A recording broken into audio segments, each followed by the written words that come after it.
ভোটের আগে সিপিএম এ ধাক্কা, কাস্তে হাতুড়ি ছেড়ে জোড়া ফুলের পথে প্রতিকূল। আমতল অভিষেক বন্দ্যোপাধ্যায়ের বৈঠকে প্রতিকুর রহমান, কাস্তে হাতুড়ি ছেড়ে জোড়া ফুলের পথে প্রতিকুর রহমান। তৃণমূলের সর্বভারতীয় সাধারণ সম্পাদকের বৈঠকে সিপিএম ত্যাগী প্রতিকুর রহমান। এই খবরে আমাদের নজর থাকবে, ছোট্ট একটা বিরতি।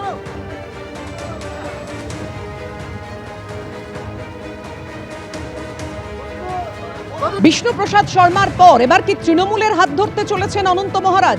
এই জল্পনা কেন তৈরি হচ্ছে, বিভিন্ন সমীকরণ কেন সামনে আসছে? কেননা দেশপ্রিয় পার্কে ভাষা দিবসের অনুষ্ঠানে মুখ্যমন্ত্রীর সঙ্গে অনন্ত মহারাজ, বিজেপির রাজ্যসভার সাংসদ।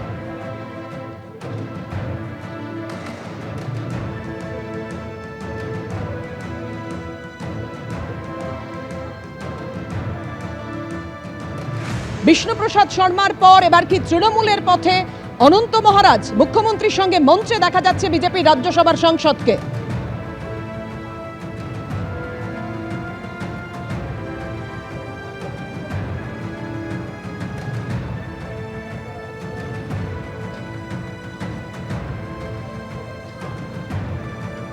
আপনাদের জানিয়ে রাখি, 2024-এ কোচবিহারে তার বাড়িতে গিয়ে, অর্থাৎ অনন্ত মহারাজের বাড়িতে গিয়ে দেখা করেছিলেন মমতা বন্দ্যোপাধ্যায়।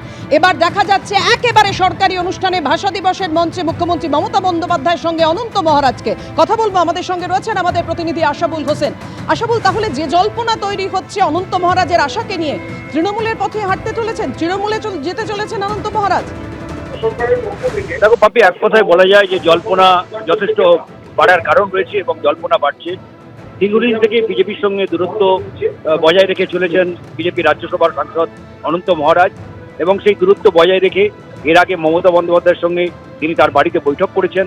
মমতা বন্দ্যোপাধ্যায় কোচবিহারে 2024-এ অনন্ত মহারাজের বাড়িতে পৌঁছে গিয়েছিলেন, এবং তারপর আমরা দেখেছি যে উত্তরবঙ্গের একটি সরকারি অনুষ্ঠানেও অনন্ত মহারাজ তিনি হাজির হয়েছিলেন, এবং সে সময় তিনি জানিয়েছিলেন যে উত্তরবঙ্গের উন্নয়নে তিনি সরকারের সঙ্গে থাকতে চান, এবং সেই কারণে একটি উন্নয়ন মঞ্চে তিনি হাজির হয়েছেন।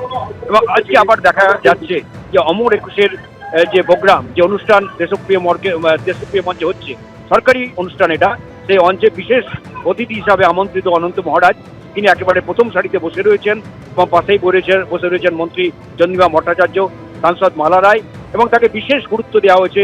সবার আগে মমতা বন্দ্যোপাধ্যায় যখন এই মঞ্চে এলেন, অনন্ত মহারাজ তাকে অরূপ বিশ্বাস নিয়ে গেলেন এবং মমতা বন্দ্যোপাধ্যায়ের সঙ্গে গিয়ে তিনি দেখা করলেন। তারপর মমতা বন্দ্যোপাধ্যায় সবার আগে তাকে সংবর্ধিত করলেন।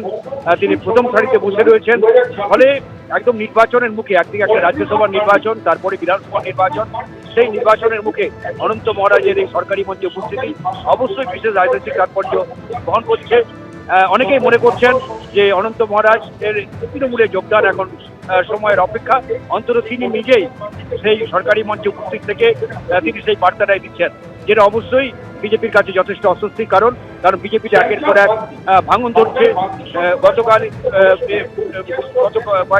পরশু কার্শিয়াংয়ের বিধায়ক তিনি বিজেপি ছেড়ে তৃণমূলে যোগ দিয়েছেন। একেবারে অনন্ত মহারাজ কি তৃণমূলে যোগদান করতে পারেন? এই সম্ভাবনা আরো জোরালো হচ্ছে মুখ্যমন্ত্রীর সঙ্গে ভাষা দিবসের অনুষ্ঠানে অনন্ত মহারাজের উপস্থিতিকে ঘিরে। ধন্যবাদ তোমায় আশাবুল, আমাদের নজর থাকবে সেদিকে। এবিপি আনন্দ, এগিয়ে থাকে, এগিয়ে রাখে।